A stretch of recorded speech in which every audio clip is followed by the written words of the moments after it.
तर ते दिवे रस्त्यावरती का लावलेले असतात? कारण वाहने जेव्हा मोठमोठ्या रस्त्यावरती काय होतात, वाहनांची गर्दी असते आणि त्या वाहनांच्या गर्दीमुळे काय होतं, जर ते दिवे वगैरे नसते रस्त्यावरती तर काय झालं असतं, एकमेक वाहन एकमेकांवरती जाऊन आदळली असते, आपटली असते आणि त्यामुळे लोकांचे अपघात झाले असते. मग ते दिवे काय करतात, तर ते रोडवरची अपघात कमी करण्याचं काम करत असतात. मग त्यामुळे काय होतं, वाहतूक नियंत्रित राहते आणि रस्त्यांवरती गर्दी कमी होते.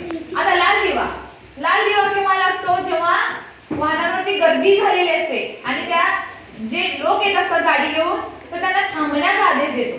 लाल दिवा काय करतो, त्यांना थांबण्याचा आदेश देतो. पिवळा दिवा काय करतो, तर सावकाश वाहने सावकाश चालवा. आणि हिरव्या दिव्याचं कार्य आहे वाहने पहा आणि पुढे जा. समजलं?